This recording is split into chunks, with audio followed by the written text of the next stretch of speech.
الحمدللہ رب العالمین والصلاة والسلام علی سید المرسلین اما بعد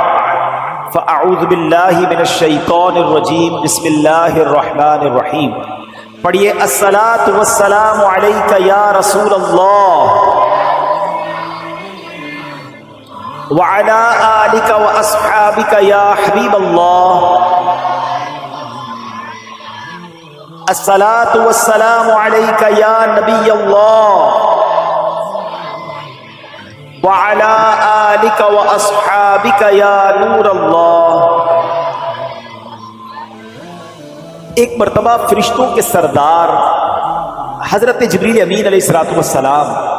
معراج کے دولہ امام الانبیاء صلی اللہ علیہ وسلم کی خدمت بابرکت میں حاضر ہوئے اور ایک بڑی انوکھی عرض کی۔ عرض کرتے کہ یا رسول اللہ صلی اللہ علیہ وسلم مجھے کوہ قاف میں جانے کا اتفاق ہوا، میں نے وہاں رونے اور چلانے کی آوازیں سنی، جدھر سے آوازیں آ رہی تھی ادھر بھی گیا تو وہاں ایک فرشتہ جو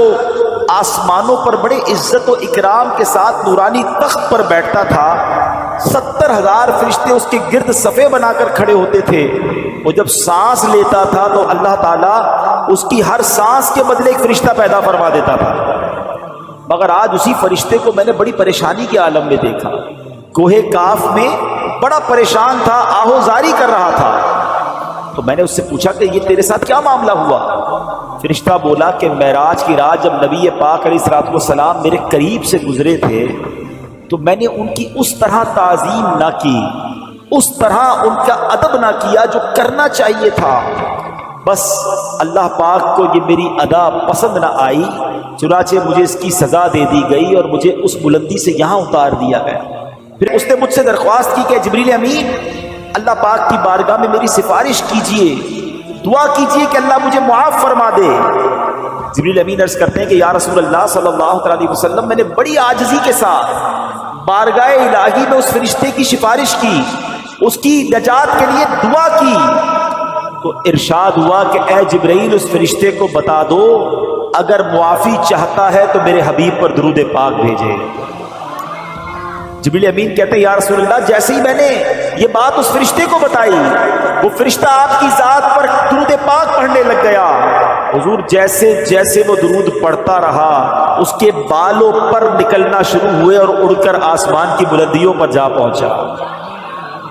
جبھی تو شاعر کہتے ہیں ہر درد کی دوا ہے صلی علی محمد، ہر درد کی دوا ہے صلی علی محمد، تعویذ ہر بلا ہے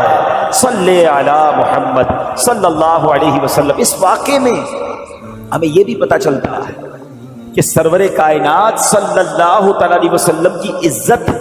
آپ کا اکرام، آپ کا ادب یہ رب کو کتنا پسند ہے، اور ان کی شان میں ذرا سی بھی بے ادبی وہ بندے کا ایمان بھی غارت کر دیتی ہے اور رب کو بھی اس سے ناراض کر دیتی ہے۔ تو ہمیشہ اللہ کریم سے دعا ہے ہمیں ادب والوں میں رکھے، با ادب با نصیب، با ادب با نصیب، اور بے ادب بد نصیب۔ جو بے ادب ہوتا ہے وہ براندہ درگاہ کر دیا جاتا ہے، وہ مردود کر دیا جاتا ہے۔